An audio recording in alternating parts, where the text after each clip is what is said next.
Here's me waiting to go live. Oh, it's worked. You did it. We're live. We are live. Oh, There's I'm something getting like funny. a notification. Live Yeah, viewer comment show up on StreamYard. This is an example. Click on a comment to show it on screen. So is that what you should be seeing? But I'm seeing it. I see it. I see it too. See too. Okay. Do I click on I it? don't. No. I don't. No, I don't do See anything. what happens. See what happens. Okay. Maybe somebody will make a comment and say hello or something, and then we'll. You know the way all our people make comments. Maybe this is Yes. just it's, that I can post it so you can see it as well. And oh, Francis, we've got people joining us. Oh, brilliant!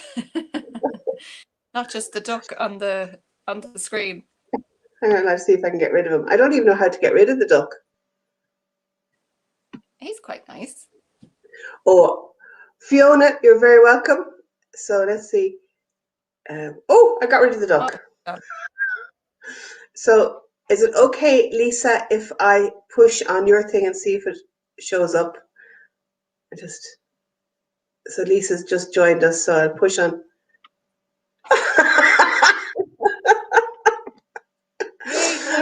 Yay, hello, Lisa. Hello, Lisa.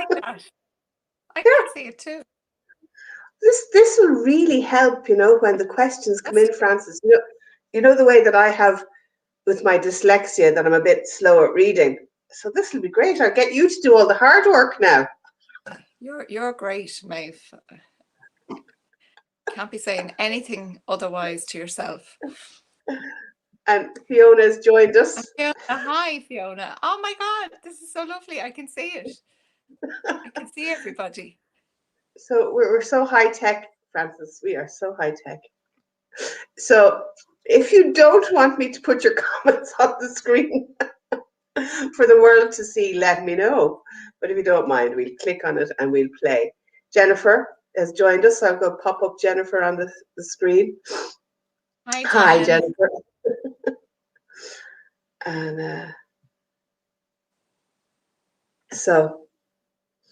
and Fabian has arrived, so pop it up. Hi, Fabian. Morning. Oh, it's lovely to see you up, actually. Yeah? For me. Yeah, it's lovely. So I suppose I just wanted to say well done to everybody who got up at the crack of dawn this morning with the darkness into light.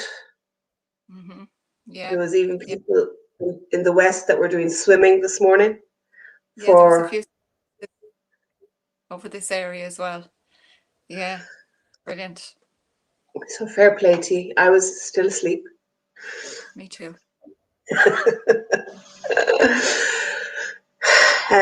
Eileen has joined us. Hello, Eileen. I'm going to just show your thing up on our screen. We've just learned how to play with the new gadget here, Eileen. So we're having a bit of fun.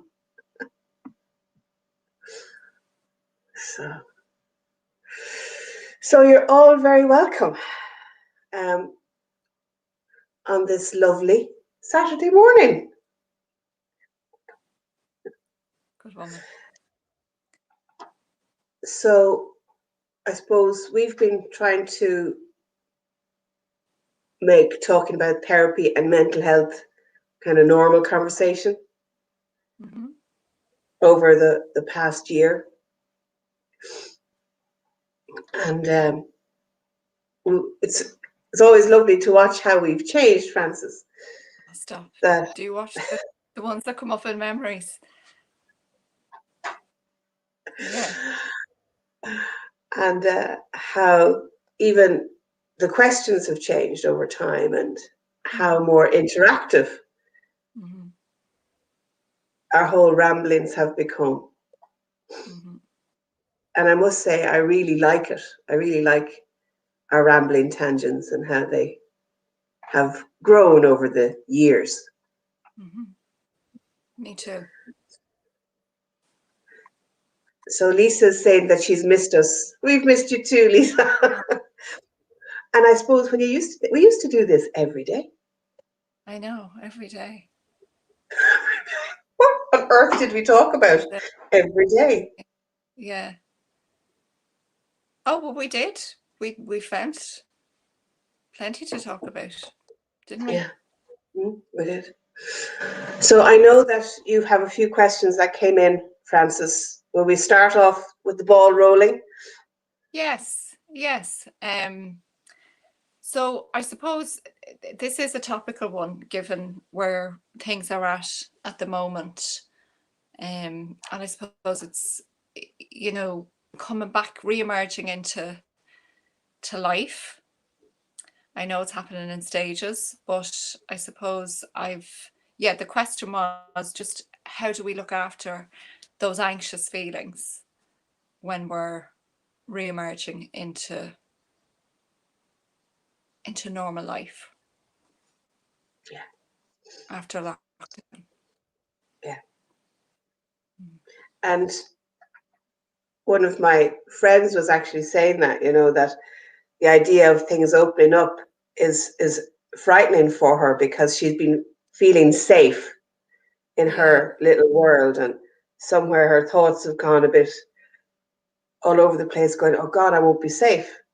And then she has to think, hang on a second, my world isn't going to change that much. Yeah. But for some reason, the thought of everything else opening up is bringing up a lot of anxiety in her. Yeah. And I think it's quite common, but it's quite usual. I mean, let's not forget, nobody has gone through this before. Nobody.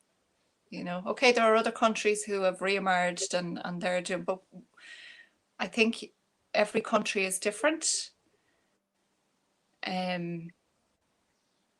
So it's just hard to know how it will go.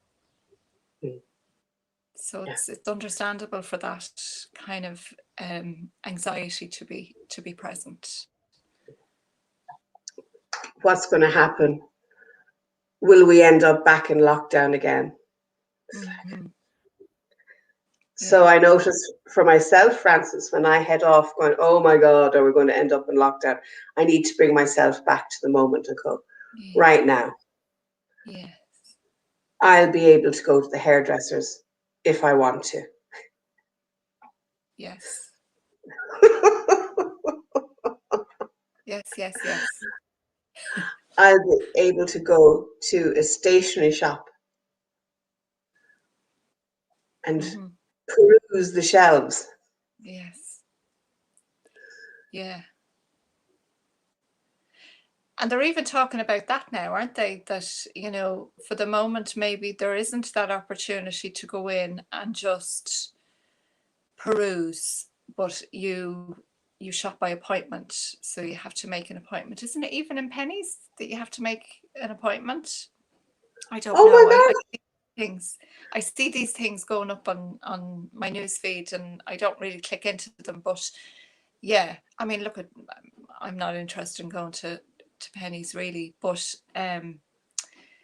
I overheard on the radio yesterday or the day before where the presenter was asking some shop owners, how they were going to deal with the reopening, and a lot of them said that it won't be the way it was before, that people just come in and kind of saunter around and wander. It will be, you've got to decide, okay, what is the purpose of my shop, and make the appointment and go in. But you get maybe a personal shopper. Are they a personal shopper? Yeah. Experience. I like the sound of that, having a personal shopper. Well, yeah, absolutely. So it's an easing into things, isn't it? But just, I suppose, to be mindful of that, maybe that on edge feeling that can come with the thoughts, the what ifs. It can be a lot on the system. Yeah. You know, And to be easy with ourselves in that. As the totally. restrictions ease up, that we Yes, ease up on ourselves as well. absolutely. That it's, again, coming back to that there's nothing wrong with what's happening or what we're experiencing. It's a very, very natural response to something that feels very unnatural externally. And I hadn't thought of what you said, Frances, that this has never happened to any of us before. No, it hasn't. It's brand new, So, you know. so we don't even have a book that we can refer to or No, anything. It's brand new. no. It is brand new. And I think when you look at different countries and how they're coming out of their restrictions, you know, there's different things happening. You can't say, oh, this is exactly how it's going to go because that's how it went over there. It's Yeah. different. There's different variables. You know. Yeah. So just to be easy on yourself and to know that you're not alone. I think that's very No. comforting for me. Yeah. I'm not the only one going Yeah. through this. And I don't know about you, Maeve, but certainly when it comes to anxiety, you know, it's very easy to get caught up in the thoughts, and the head gets very chaotic. My sense of anxiety is energy goes upwards, you know, so we're not grounded. We're not, you know, bringing it down to the earth. It's going upwards. So maybe bringing our attention in, or awareness into the body and checking in with the body rather than staying up in the head all of the time. Coming back to our senses. Coming back to our senses, yeah. And not maybe thinking too far into the future, or not trying to take everything all on at once. That maybe we say, well, this is what I feel I'm able to do today. Yeah. And yeah, because we are coming out of the comfort of well, you know, we had to adapt over a year ago, and then we settled into that new adaptation, and now we're going to have to change again. So there's a transition, isn't there, in that change? And they can be hard. So how are you guys doing in the background, our global groupies? How have you been? How are you feeling with I know that Lisa lives in the UK, so things have opened up a bit quicker there than they have here in Ireland. How's it going for you? So I've run out of things to say, Frances. I can't think of what next to say. But yeah, I suppose if anybody there is listening, and not only their experience of the practical side of re-emerging, but yeah, if they were to check in with how do I feel about the easing, because there's excitement too, you know, there's this, there will be relief, there will be excitement, there will be, you know, that kind of, oh my God, we've been holding our breath for so long, now we can breathe again. Yes. Yeah. Looking forward to that. I must say, I'm looking forward to that. Yeah. Lisa says, I'll put up, Lisa, I'll put up your comment now that I know how to do this. She says, it's going okay. So she's in the UK, but apart from work, I've not really been out anywhere. So, so for Lisa, it's nothing much has changed for you at the minute, apart from work. And she's written again here, another one from Lisa. She doesn't really feel like going out to the shops or anything, but she's looking forward to seeing her family in June. Yes, this is, thanks, Lisa. That's a good reminder. Family. A lot of people haven't seen family for a long time. Jennifer has a comment here. It will pop up. I wonder, do others feel happier at home now? I don't feel excited myself about going to a restaurant or having a gathering. Still feel anxious about it. One thing that I can do is a good approach. So to keep safe, really, I think that's what you mean, Jennifer, isn't that it? Mm. So we're getting our comments up on the screen. It's lovely to see. Yeah, thank you, Maeve.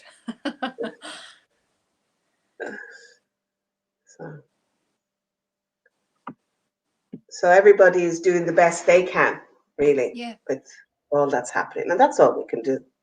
all we can do. We have to feel it out for ourselves and yeah, support that feeling of safety, you know, within ourselves. Mm. So Carla has joined us. Hello, Carla. I'm playing with my new found gadgets here. Carla. So I'm showing our comments up on screen. So any other, have we finished that question, do you think, Frances? Well, I think so. Yeah, yeah. So the next question is about regrets. How do I let them go? I have many regrets. I let them go.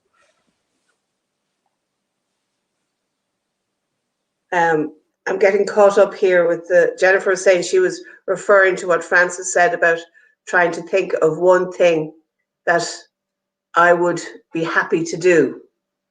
So it's kind of, yeah. So the one thing I can do is a good approach. Yes, it is. Yes, yes. One thing is a good approach. Yeah, because take it. And actually, somebody mentioned that to me a few weeks ago about something different. You know, I was trying to take on absolutely everything, and sure, look, we get overwhelmed when that happens. It's just too much for our systems to take. So, yeah, like a little bite at a time. Yeah. Thanks for clearing that up for me, Jennifer. Yeah, And Maeve has joined us. You're very welcome, Maeve. I'm just popping you up on the screen. Hello, Maeve. So sorry, Frances, you were in the middle of your second question and I got caught here in the comments. Right. No, it's good to clarify these things so people aren't left wondering. Yeah, so I have many regrets. How do I let them go? I think I have a lot of people that would come in with regrets to therapy. Yeah. And not knowing where to put them or how to process them, or they're left for whatever reason. Mm-hmm. Whether somebody has passed away, so there's no way to change a situation that might have happened, or that time has passed so long between talking to somebody that there's no way to reach out again. So unfinished business. Yeah. Yes. Yeah. I do think when I sit with that and regrets and the word regrets and the term letting go, I am, I suppose, brought to a place, or that, you know, around grief, loss. And I think if there's something that we're not letting go, I do wonder if there's that sense of being stuck. You know, if I keep coming back to this, that maybe I'm stuck, but there's something that wants to be looked at. There's something that needs our attention. So what is it about, you know, like with complicated grief, Maeve, you know, it's like it can't, because there is a process, and okay, the process isn't linear. We can go in and out of the different stages, but there's movement. I just wonder if there is a struggle to let go, if there's something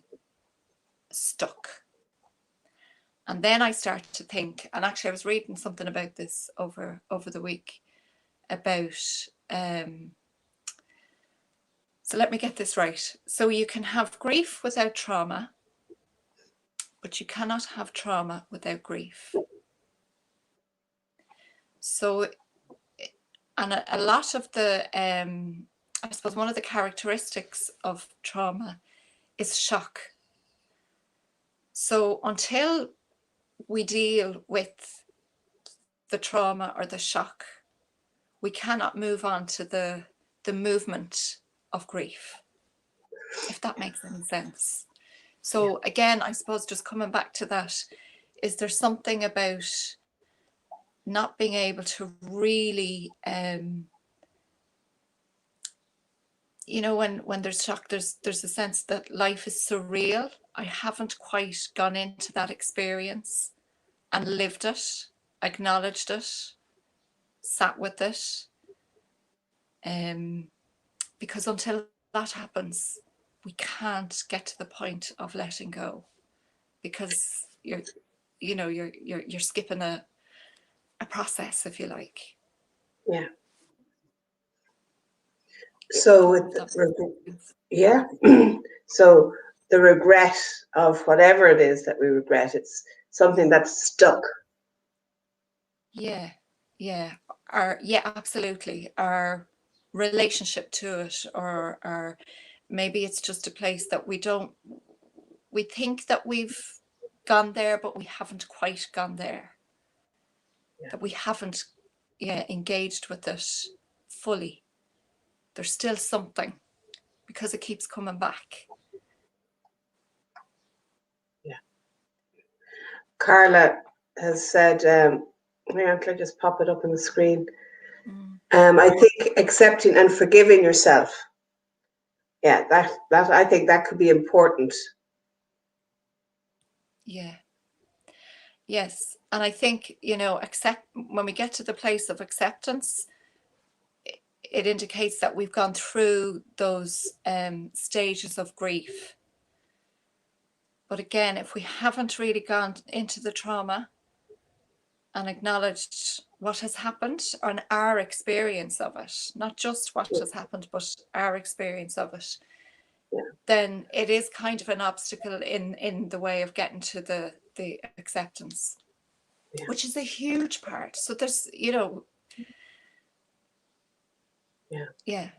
there's a lot in the way there, isn't there? And even only the other day with the client, and she's had a huge trauma and she's learning how to accept it. But her question was, how can I hold both these opposing things at the same time? Yeah. Yes. How can I accept this awful thing that's happened to me? Because I suppose part of the surreal, not really, it's kind of a little bit like denial, but in a more, it's a little bit like, I don't think shock is quite in denial, but it's a little bit like it. So until we actually land in it, acknowledge it as this is what's happening. It's a bit like if somebody talks about something that has happened a year ago or a few months ago, like it's still happening in the here and now. Then I think that suggests somebody's, I don't really like this term, the living in the past, but they're not living in the here and now. Yeah. It hasn't been given the required space to be acknowledged and felt. There's no chance of letting it go unless that happens. Yeah. Jennifer I think you've kind of answered it in a way. She's saying, how do you go into the trauma, Fran? Particularly if it's years later and you're trying to get to acceptance. And then I think Carla has said, it's a long process. We need to go to therapy. It's not easy. We need professional help. So, and Carla's answering our question there, which is quite right, Carla. Thank you. Well, you see, trauma requires containment and safety. So yeah, it needs to be done in a safe space. And it is about embodying, like really embodying. And it may take time. I suppose that's the other thing. Yeah. Does that help, Jennifer? That to a safe space to embody the trauma, that you're just not willy-nilly going, oh, let's feel trauma and see what happens. Yeah, because you can't really engage with it on a heady level. You know, I suppose within therapy, as therapists, we attempt for people to really go into the felt sensations and feelings, to make sense of them, to make meaning out of them, and then, you know, I suppose to put it in the past in order that we can move on and let it go. But that can be a long process. Yeah. And do you feel that regret is a part of that process? Well, I suppose the other thing when we're talking about grief, you know, a question that I always bring into working with grief is the what might have been. So if we really go into our grief and talk about, well, what might have been, if things, because then you're really looking into what was lost and what you feel you've lost to you. Yeah. And I think that's quite, you know, you're really going down into the depths of grief there. What if? And not a heady what if, like the anxiety what if, you know, but how my life might have been different if things had gone differently.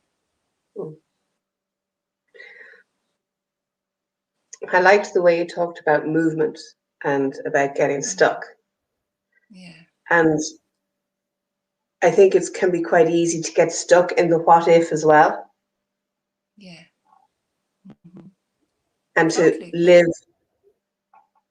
to live from a what if place and not actually be living in the life you're having as opposed to the life you might have had. Yeah. And that's exactly it. That's where the stuckness comes from, you know.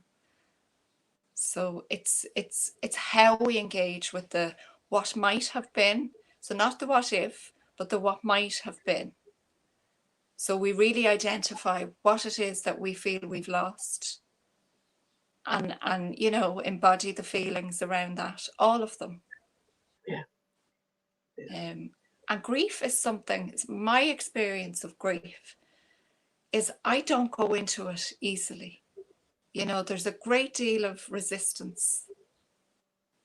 You know, we don't, as humans, I don't think we go into grief very easily. So I suppose really to notice how you are, maybe standing this side of grief. Do we engage with it? Or the question, do I engage with it? Or so even noticing all of those pieces are very important. Carla would talk about resilience, you know, and I think that's something that we have to kind of practice as well. Yeah. For resilience, it just resilience just doesn't come. It's really a learned behavior. Absolutely. So Jennifer is saying, I'll just pop it up there. Interesting. So you're saying you should ask the question to yourself, what if? What could have been? Some friends often say to me, not to go there, move on. Yes, we know those comments. Yeah. So again, being really careful with the difference between what if and what might have been. To me, it's just a different question because it lands differently. For me, the what if can be quite heady because you're going into the the realm of anxiety. What might have been, I think, yeah, but definitely have those questions, because people who say, oh, don't go there, move on. I mean, okay, how can I say this? I guess that's about other people's discomfort with their own relationship. Like I was saying, people don't go into grief easily. It's not pleasant. We have to kind of be prepared to fall apart a little bit. I think that's with grief, we fall apart, because life, when there's grief, life changes and it will never be the same. And we cling on to just, oh, don't think about that. Just get on with things. Just let it go. Yeah. And then there's an attempt to live life as if it never happened. And sure, look, that's not going to work. No, that's not going to work. Is right.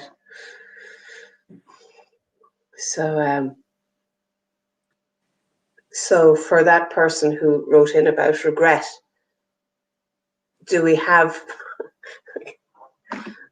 can you reread the question again? Sorry, Frances, about the regret question. Do you still have it? I'm living with many regrets. How do I let them go? Okay, so I think we recovered there in that, but it's get some support in that. Yeah, because it is an experience. This isn't something that you can, even me saying, or whatever you're saying, it'd be hard to get a sense of how that works until we engage in it ourselves. Because it's not a heady thing that you can make sense of. It's an extremely felt experience. But would you agree with me when I say that, Maeve? Yeah. And I suppose in our training, Frances, there've been a lot of focus on the body, and we would have learned different techniques to help people connect in with their bodies. Yeah. So even with using a color or a shape or a sound, it doesn't actually have to have words, or it doesn't have to have any meaning, but if there's a sensation in the body. So we work a lot. Mm-hmm. Because there are no words, doesn't mean that there isn't an answer. In fact, I tend to trust what's happening in the body a lot more than words. Yeah. So I'll often hear myself saying the sentence, see what you can feel. Wow. Yeah. See what you can feel. Yeah. See what you can feel. And it's when you're in a safe space, it allows the resistance of our amygdala and all the other survival mechanisms that we've put in place over the years, that when you're in a good, healthy, safe space, to explore those feelings. Yeah. And again, going back to, the piece around feeling anxious, re-emerging into life again, not to take it all on at once, little bit by bit by bit. I think it's what we were told was called, is it like titration? Like just a little bit at a time. So there isn't just this overwhelm. Yeah. And just put the lid on it again, bit by bit, little bites. Yeah. Even kind of coming out of lockdown, bit by bit. Bit by bit, yeah. And I'm just wondering, any more questions on your list today, or is that it? Have we covered them all? Today, yeah, because I noticed the time as well. Yeah. So I always think, where does the time go? I don't know. But, it's really lovely to come on and have these questions to to talk about and to, you know, tease out. Yeah. And thank you everybody in the background for helping us. Mary joined us there. Sorry, Mary, I never got to say hello. You're very welcome. Good morning. And everybody else that has commented and helped us with different ideas, Carla and Jennifer and Lisa. And we hope to be back again in another 2 weeks. Isn't that right, Frances? We're going to try and pop on once every 2 weeks, in or around then. Yeah. But you'll get your notification on the Irish Online Counselling page anyway. And again, if you have any questions, please feel free to send them in the comment section here, or to our email at info@counsellingonline.ie. So everybody's saying thank you. Hang on till I practice my new toy. Carla says thank you, ladies. You're welcome, Carla. Lisa says, yay, we'll be back. Fabian says thank you. Thank you, Fabian. Jennifer says thank you. See you soon. Have a great crack here. I won't be talking anymore, Frances. I'll be here with my little sidebar. Thank you. So everyone. once again, Frances, thank you very much for making this very enjoyable ramblings. Yes. And we'll see you soon. Yeah. Bye-bye. Bye.